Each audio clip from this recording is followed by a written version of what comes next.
Welcome to the Elevate Your Event podcast, where we talk about how to plan and execute an unforgettable event that will dazzle your guests and generate more income for your organization. From fundraising and securing trendy auction items to event production and logistics, get the best tips and advice from seasoned fundraising and event professionals who have been in your shoes.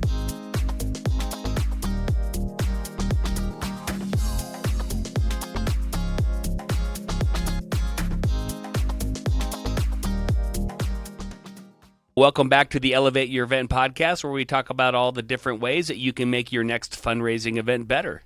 And in the studio today, we have the master of this podcast, Kristen Wheeler, yes, marketing guru. She is, and I tell you what, she produces this podcast for us, and she does an amazing job. So we're thankful to have her in the podcast today versus giving us hand signals from over on the side telling us to move fast. Usually in the corner of the room going, wrap it up, it's time. No, she gave me a little timer, you guys. I have a little timer. It's pretty sweet. But we have a very special guest today. We've got Danny Peavy. Danny, introduce yourself. Yeah, hey everybody. My name is Danny Peavy. I am a messaging guy, so I help nonprofits. I help really companies of all sizes and shapes tell better stories so they can sell more products and services, and in the sake of a nonprofit, raise more money.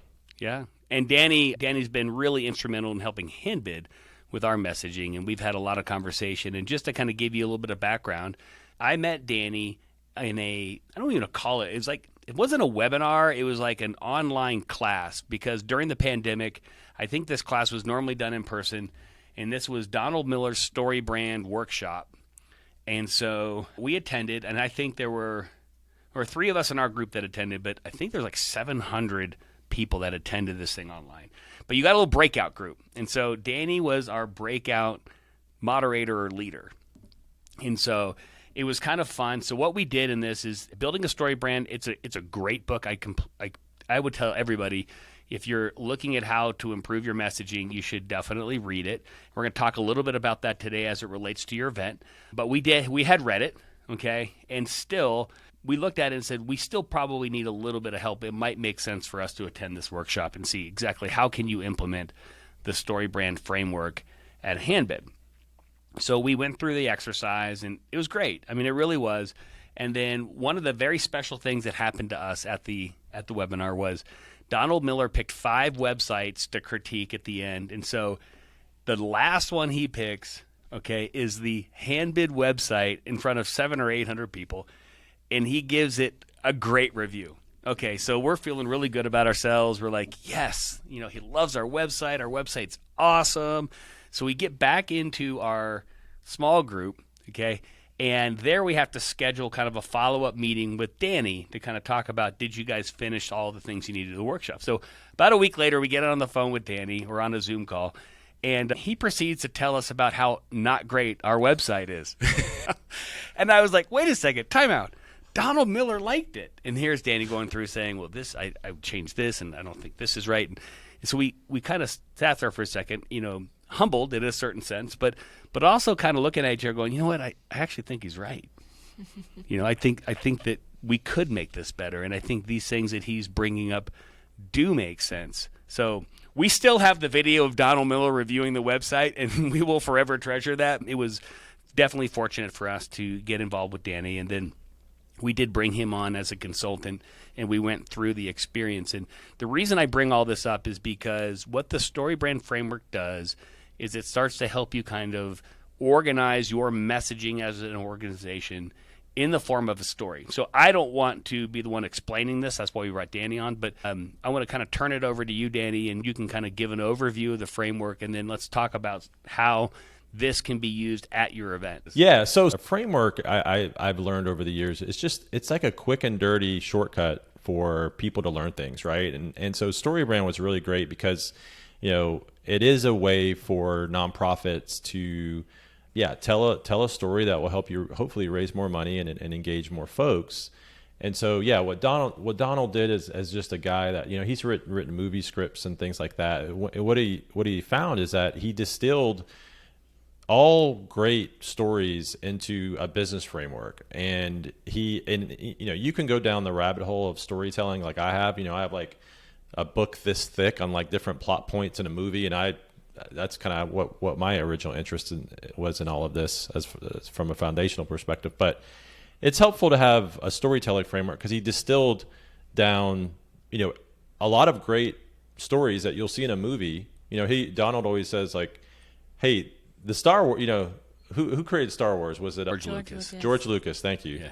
Like George Lucas has made billions of dollars, and this is how he did it, and he showed the framework how there's a hero that wants something and they run into a problem, and then they meet somebody in the movie that has empathy and authority that gives them a plan that calls them to action, and then there's something at stake, and then there's at the end of the day, obviously they're going to win the day and everybody's going to be happy. But yeah, it was really impactful for clients, and I'm excited to talk about it in the case of the nonprofit, because one thing, Jeff, about that time a couple years ago that was interesting is that we later found that for-profit companies, the way they tell stories is a little different from the nonprofit, and we can dive into the differences. But the way nonprofits tell stories is it's not more complicated, but it's not as streamlined sometimes as a for-profit company.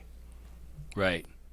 No, I think that's an important point to make, and what you describe is something that we went through, and we even took this into one of my own nonprofits, which is, you have that, like, I forget what they call it, but that kind of aspirational goal, you want to say, like, it shouldn't be this way, right? Like, life shouldn't work this way, or this isn't fair, or, in the case of my daughter, kids shouldn't, we just want to level the playing field. Kids that have a genetic disorder called Prader-Willi syndrome should get all of the equal opportunities that everybody else gets, right? I mean, so that was the thing that kind of drove us, and then we started to talk about, in this case here, who is that hero, who is that guide, who is that villain that's creating the conflict, and then what's at stake if you don't help, right? I mean, those are some of the things you helped us with, and I think it might be kind of good to walk the audience through kind of what those basics are. Sure.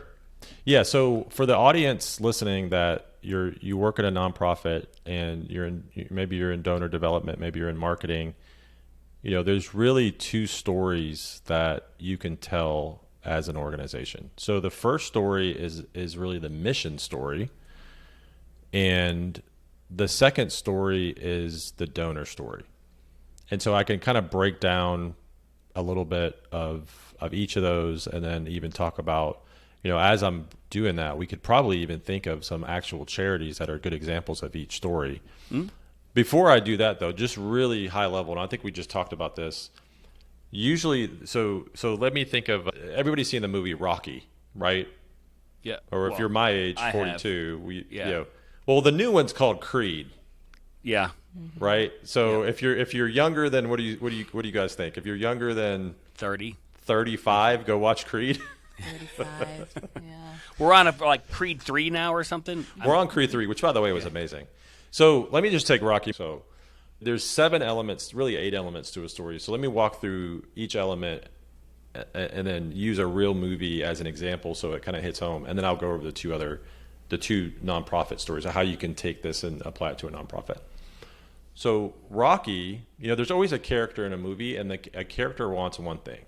The problem is that he doesn't know how to fight. So he's solving one problem, he's not solving 12. So maybe a takeaway for your nonprofit is you're solving, there's probably like 12 or like 1,200 different elements to the problem you're solving. But really, at the end of the day, we need to distill it down to the one problem we're trying to solve, right?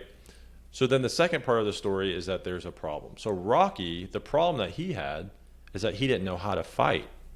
And that's why he felt depressed, and they showed him as a bum, right? So that's the problem Rocky had. Now, philosophically, there's always a philosophical problem that your company represents, not to get too in the weeds here, but philosophically, what Rocky was trying to say as a movie without saying it is that there's a champion inside each and every one of us. Right?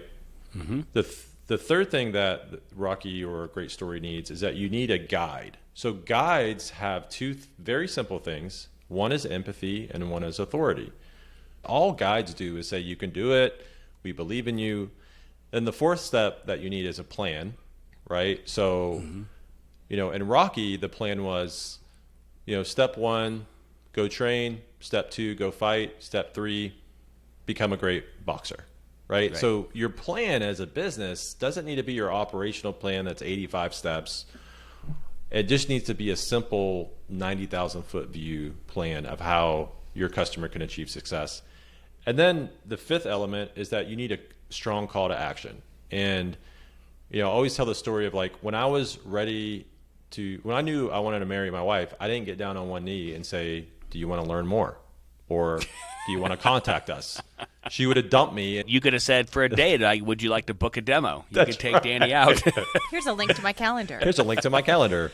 Spend the rest of your life with me. Here's a link to my lifetime Right. calendar. But on our nonprofit websites, right? Like a lot of us will probably laugh at this, but some of us might have contact us really small without a big button because we don't have a big button that says donate or volunteer, right? So, but in Rocky, the call to action was go. Like you can do it, Rock, right? Like cue the music of him running up the stairs. The 6th element is success. So what does success look like? So for Rocky, it was like become champion of the world. You are now a great fighter. There's a champion inside of you, and it came out. And then what was at risk is that he would lose the fight. Maybe he wouldn't win, right? And so those are the actual elements, but there was something even bigger happening when you watch a movie or listen to a story or listen to a piece of music or hear a great pitch from an organization. There's a transformation. So at the beginning of the story, Rocky was a depressed bum who couldn't fight. But at the end, the gold that was inside of him came out, and we all saw it on display. And what did that say to us as watchers? Is that there's something inside of us that's gold that also needs to come out and be put on display. And I think it's what we want, right? It's what we want. No, Rocky doesn't become a popular movie if he loses in the end. Did I spoil that? I'm sorry. Well, I mean, there's people want to see that transformation happen, right? If Luke doesn't blow up the Death Star, there's not 9 more, or I don't know how there are, 8 more Star Wars movies or whatever, right? I mean, he's got to blow up the Death Star. He does, but sometimes I use Rocky 1 as an example, and I've loved it when somebody have said, "Danny, he does lose to Creed at the end." Yes. And he actually does. So he really doesn't win, but we're going to call this episode movie spoilers. Movie spoilers, that's right. Yes. So I think that's just the general example of like a great movie, just kind of like the framework from a simplistic perspective. Hey, so just want to let you know this event is brought to you by Handbid. Handbid is mobile bidding and auction technology software built by fundraisers for fundraisers. So we're able to help you guys with everything from ticketing and registration to mobile bidding to live auction recording, appeals, you name it. And the nice thing is in addition to the software that we're able to provide, we have a ton of services we can offer you. If you need help getting everything set up, if you need coaching, if you need just counseling and advice on how to get through your event, if you need someone to show up and make sure that it runs smoothly, these are all the types of services that we offer. So if you want more information about what we do, please click on the link below or reach out to us at handbid.com and we'd be happy to talk to you. For the sake of the nonprofit listening, again, let me go back to mission story, donor story, because it is slightly different. So if you're telling a mission story, the question isn't what does that one person want. The question is, what do the people we help want? Then from a problem perspective, the question is, what is standing in the way of that pain being relieved? You can, if you're listening, you run a nonprofit, you should write these questions down because you can clarify your message on your own. If you're driving, you can just go back later and record this. That's correct. We'll drop them in the transcript. Do not text and drive. Thank you, Oprah. And then as far as painting your organization as the guide with empathy and authority, usually this one's pretty easy for you guys. This is what most nonprofits lead with. But why are we qualified to help? How do we empathize with this? Like Jeff, you gave the case with your daughter, right? Like very usually easy to tell the story of why you did this. And then the 4th thing, and I think this is very important for nonprofits, but what's the plan to solve the problem? Right? I think this is one where kind of nonprofits get a little off track. Like, what's the actual plan? Because the problems that nonprofits are solving are very complicated and very complex. And my encouragement to nonprofits is try not to paint the picture of like you're the only organization saving the world. I think nonprofits can be very transparent and vulnerable. And like, this is the piece of the problem we're trying to solve. But show that plan and then pivot to the donor on that mission story. And your call to action is very simple. It's donate, it's volunteer, but have a big fat button on your nonprofit website that says donate, that says volunteer. And then show how the people you help are going to have better lives because of the donor's help. And then in the most classy way possible, not what tragedies will continue to occur if people don't help, but show what's at stake. So if you answer all those questions, that will give you your mission story. Let me pause there before I go into the donor story and see if you guys have anything to add to the mission story. Or Baby Jeff, what resonates with you on that one? That totally resonates. And, it's interesting how you described it, because so I joined the Foundation for Prader-Willi Research in 2005. And when I joined, it was a brandly new formed organization. And so I don't remember how many people had on board, probably 7 or 8 of us that got together, and we were raising $50,000 a year. Okay. But without even knowing it, and without even just, I would say even articulating it in the way that you just did, which I think is a brilliant way to do it, we did follow a little bit of the same path. And I think what I would add to this that I think is important is that when we went in to look at what our, kind of philosophical reason was, look, it's Prader-Willi syndrome. It's an extremely rare disorder. Okay. There's a lot of problems. I mean, there's 1,000 problems that we can go solve. And there were organizations that existed that were trying to solve everything. And we had one very specific thing we went after, and that was we need more research on this disorder. Okay, it's not we need this project funded, or we're going to cure this disorder, or we're going to, address this one particular challenge these kids have. All of those things were going to be, kind of what we consider to be the long-term outcome of what we 100% focused on, and that was there's not enough people paying attention to this. There's not enough researchers paying attention to this. And so what does success look like? Well, that was 2005, and I think we funded 3 projects, okay? And so I went back in 2012, and I again, I've been to all the conferences, but this particular one, I think, just blew me away when I walked in there to our annual conference, and the room was full, and we must have had 20 or 30 or 40 presentations on projects running. And now today it's probably double that. Okay. What I was thinking, like the American Cancer Society, about 10 years ago, their big campaign was, I think it was like creating more birthdays. And I thought that was great because there's so much that you can talk about when it comes to cancer. And there were so many different bullet points they could put in their commercials. But all they did was show kids at birthday parties and show adults at birthday parties and say, we want them to have more birthdays. Right. I think that's right on. And I think it's got to be that simple.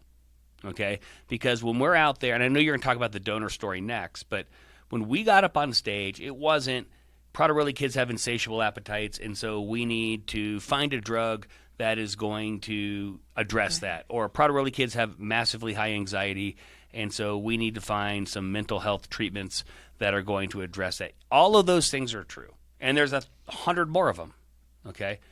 But we would go in front of donors and say, none of those things can be solved until we get more people paying attention to this problem.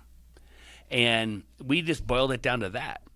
And so when you look at your charity and what you guys are doing, a lot of times we get so focused on kind of the tactical things we put into our plan that you kind of have to back away and say, no, let's think about this more philosophically. Like what's at stake if we don't do this? Well, I'll tell you what's at stake. My daughter was born in 2002. So 2003, we went to our first conference and watched 3 presentations from 3 researchers. 2004, we went back to the same conference in a different city and watched the same 3 presentations from the same 3 researchers. Okay? I won't have to explain to you what happened in 2005. All right? Same thing. And then it's like, okay, this isn't going anywhere, and that's why we formed the organization we did. Mm-hmm. So that is, I think, that's what's at stake. And so I think when you look at your particular charity, American Cancer Society, whatever it is, there's 1,000 research projects they can go fund. But what can you boil it down to that you think people can resonate with. And for us, that's what it was. So anyway, Danny, I don't know, I kind of sidetracked there, but dive into the donor part, and Yeah, but you didn't sidetrack at all. I think both your examples are great examples of mission stories. And Jeff, what I love about the one you created is that you got really transparent on the plan.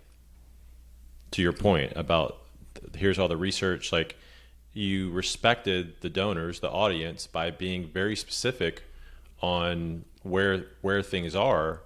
And, again, contrast that with sometimes it does feel pie in the sky for people. Mm-hmm. And so I think that's a great job of a mission story. I think another one, Kristen, the one you said is really good. Another one that people might know that is a lot larger is like charity water. Mm-hmm. Great example of a mission story. What do the people we help want? They want clean water. The problem is that they don't have access to it, right? So yeah, that's mission. So yeah, let's switch to donor. So a donor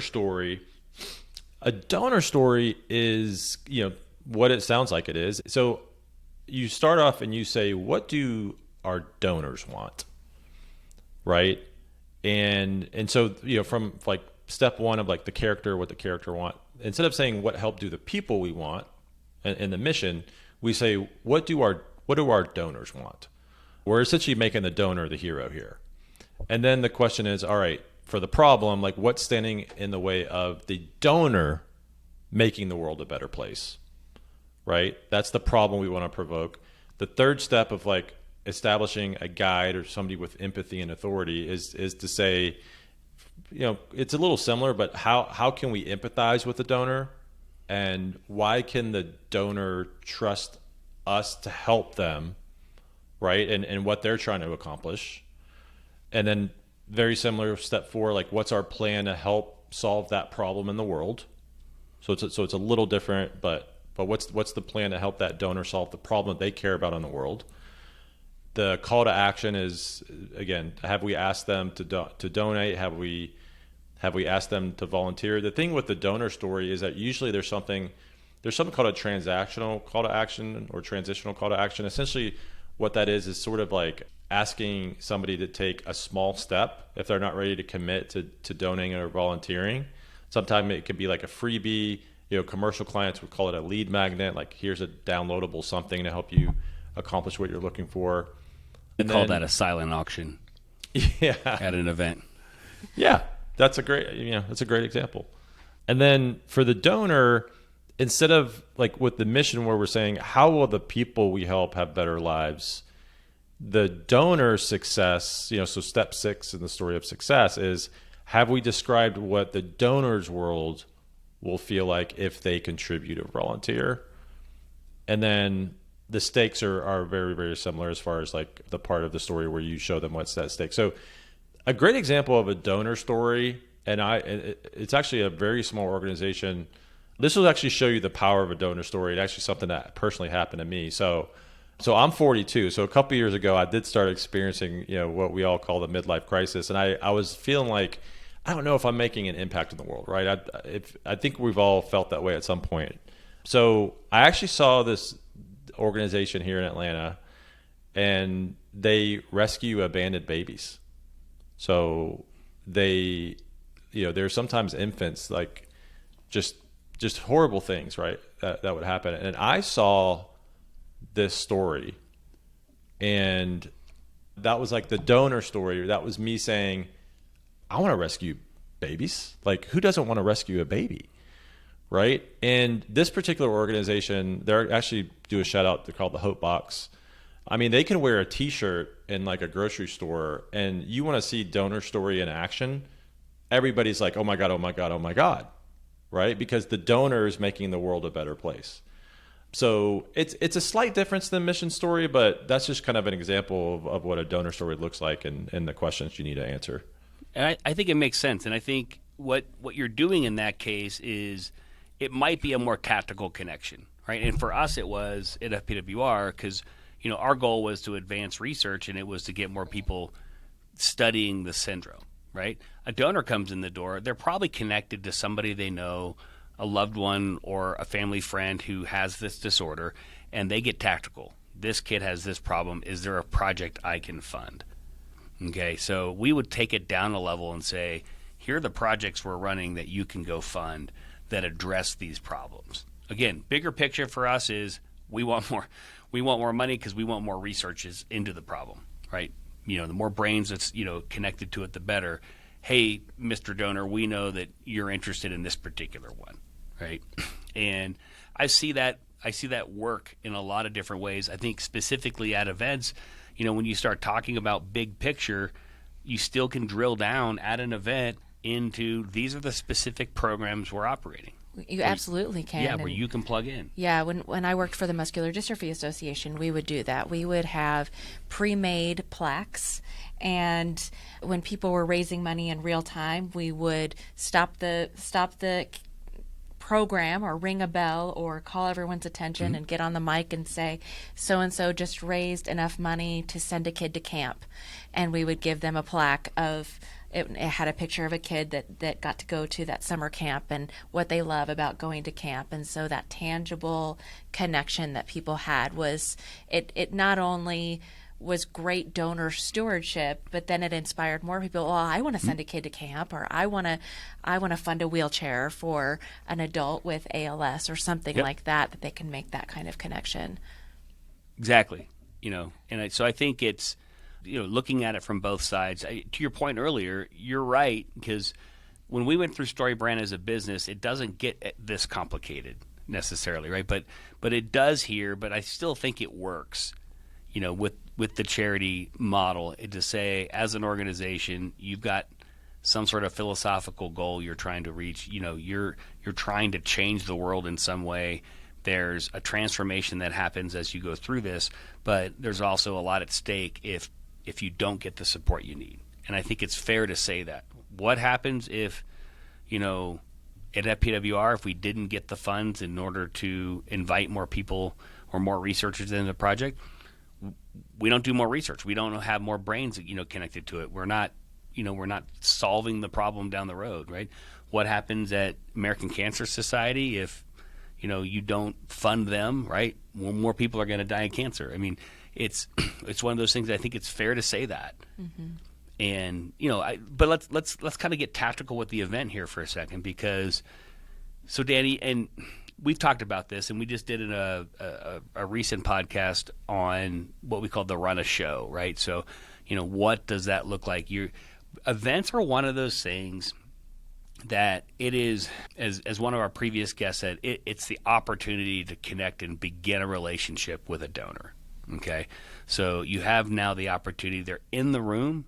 I always laugh. I'm like, this is like the best marketing tool ever, right? I mean, as marketer, you guys are marketers. I'm not, but you would imagine as marketers, here's an opportunity for you to have a captive audience to listen to your story, and they actually paid you to do it. So, that's something you got to take advantage of. So you've got people in the room, Danny, and again, maybe we need to back up and talk about leading up to the event. But what is your advice, and kind of how can a charity take this type of framework or construct and use it to really hit home with those people at the event? Yeah, I think the first thing is to prepare, right? So even taking the questions on this episode and sitting down as a leadership team and saying, we can tell a mission story, we can tell a donor story. You can tell both stories, like Kristen was saying, right? Like you can have, your organization probably has both a mission story and a donor story in its arsenal, right? So I think the first thing is getting clear and confident as a leadership team. That's, I've been doing a lot of messaging consulting and donor development consulting and sales consulting, and everything always comes back to story and starts with story. But one of the most powerful parts of this is not so much what are our words or what is the final story. That's very important, but a lot of the change when you go through an exercise like this is the one that's internal to the leadership team, is to see you and your employees and your volunteers walking out with confidence around what the story is. So that's really the first step, is take a moment, like not a week before your event, not 3 months before your event, like get clear on what your story is. But from a tactical perspective, obviously you're going to have folks on stage. You're gonna have folks like walking in different parts of your venue. So then it's a matter of how can we tell different versions of our story depending on the layout of the venue, what's happening, right? Like, so sometimes you're going to need to tell your story in 5 seconds. Maybe it's like a poster board. Sometimes, you're going to have a great MC. Obviously, you're going to have different moments on stage to tell your story, right? And maybe one version's a 30-second story. Maybe one version's a 3-minute story. And the interaction with your guests. You want your team to be prepared on what the stories are.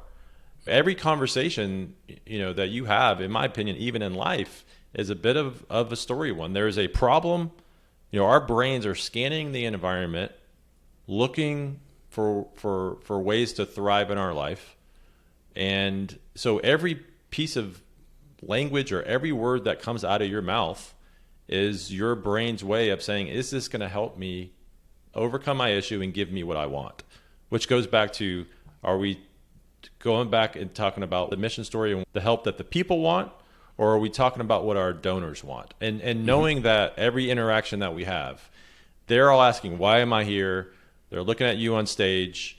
Like, that's why this story framework is so important, because if we provoke that problem, if we provoke the problem, say what's standing in the way of this pain being relieved, what's standing in the way of the donor making the world a better place, the faster that we can get to that, the more impactful the story is going to be. Mm-hmm. I think most nonprofits do a great job with videos.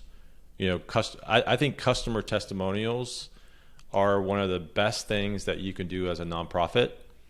It doesn't, and again, I like Jeff's example of like, what's the real problem, the real ask? I think a lot of people that want to donate to nonprofits, they want to know the story behind the story.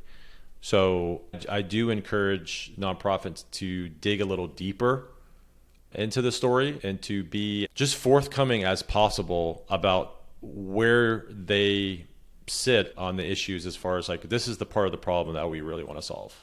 Well, I think you can connect that back. I mean, that's kind of a post-event thing, but I went a year ago with my daughters to Rwanda through Arise Rwanda Ministries. And again, philosophical problem. There's a particular region of Rwanda we're trying to improve their quality of life. That comes across in a variety of ways. They've started schools there. They're putting in clean water. They've got, some co-ops running with, some of the women in town. I can go on and everything that they're doing. And then the donors get to connect. What's important to them? Is clean water important to you? Great. You're gonna build these water filters. So that's what we did. So we had this kind of bucket system in these water filters, and we got to deliver them. We got to go into a village with 30 of these and just watch lives change, and we Instagrammed it. Okay, probably not as good as you would have done, but it was a good attempt. All my high school daughters showed me how to do it. So anyway, but we got to go back and show people, like, this is what you're supporting. This right here, right? That's how real you can make some of these stories. Mm-hmm. I don't have to fly 2 families over from Rwanda and put them on stage at your gala to say, here are 2 families that got transformed. They don't look transformed. They're in the United States, right?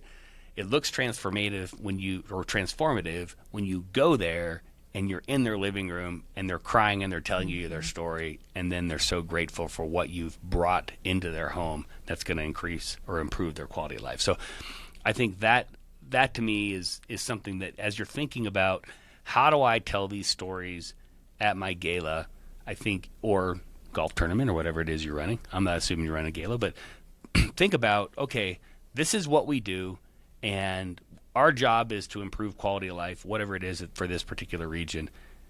Here's 5 2-minute videos showing how that happened. Mm-hmm. Right? You don't even have to professionally produce them, and if you do buy a professionally produced video, I think those are great too. But I'm just saying, it can be that simple. It can be as simple in the classroom, having the teacher do a video with their iPhone saying, this is how it's going to help us do better in our classroom, how it's going to help me teach better, how it's going to help the kids learn better. It's not just about providing the equipment. It's, like you said, the impact that it's going to make in their day-to-day life, and that can be done very easily by just somebody just telling their perspective of how it's going to make a change for them. And so the framework we've talked about, right? And I think I would highly recommend anybody listening to this read Donald Miller's book, building a story brand. It's an easy read. And then from that, you can start to sit down and maybe you do a workshop. Maybe you don't do a formal workshop, but you go through the construct. And when we did it, right, I think you're going to find how powerful, how excited you're going to be to go into your event with some of this messaging, right? That, hey, to your point with Charity Water, right?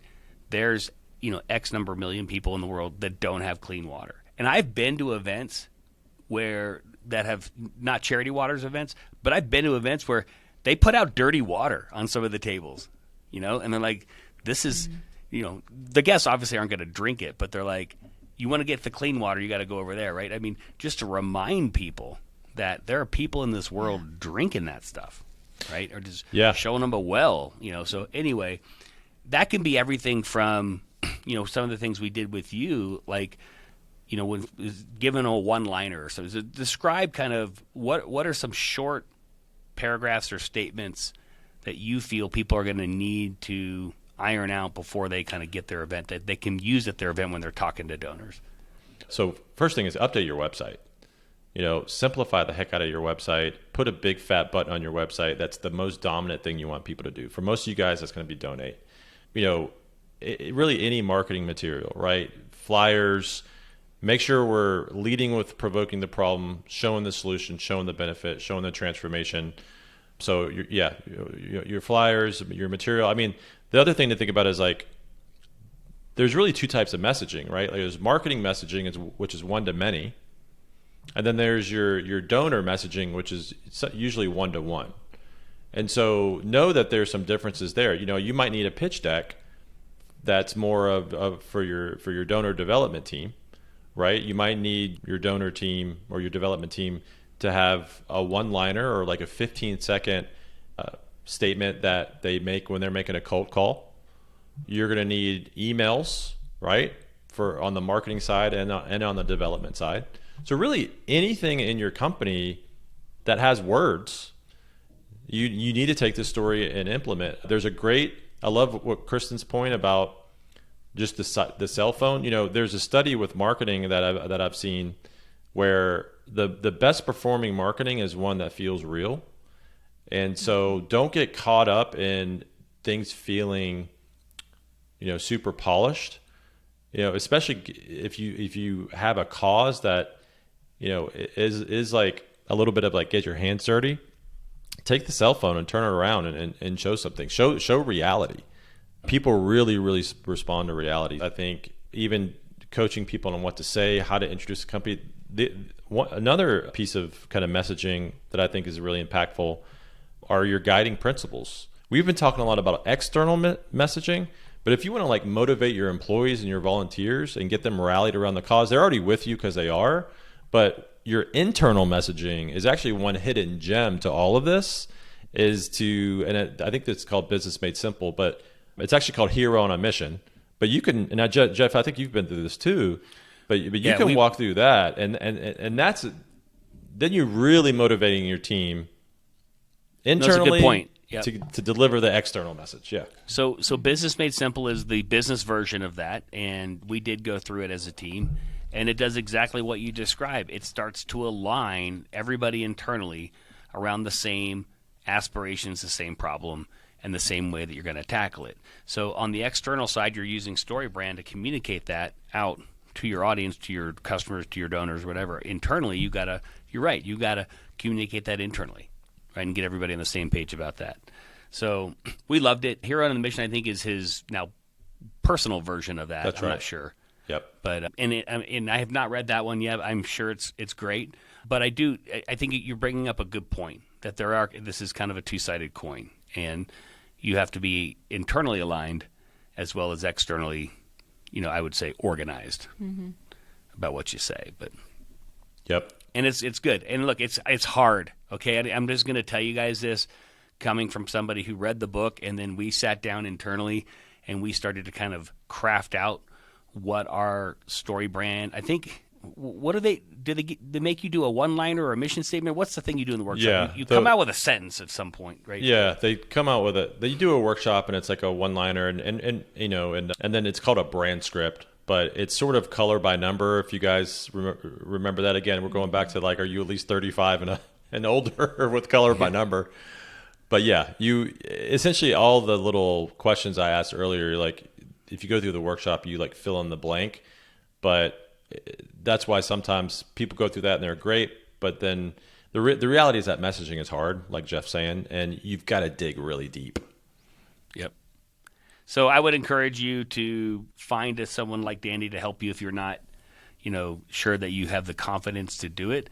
I'll just tell you, like I said, we went through it and we got on the other side of it and we still didn't like it. And then we brought in Danny and some of his team, and then it just got way better from there. So I do think that don't get freaked out by it. You don't have to be good at this, right? There are people out there that will definitely help you, clarify it.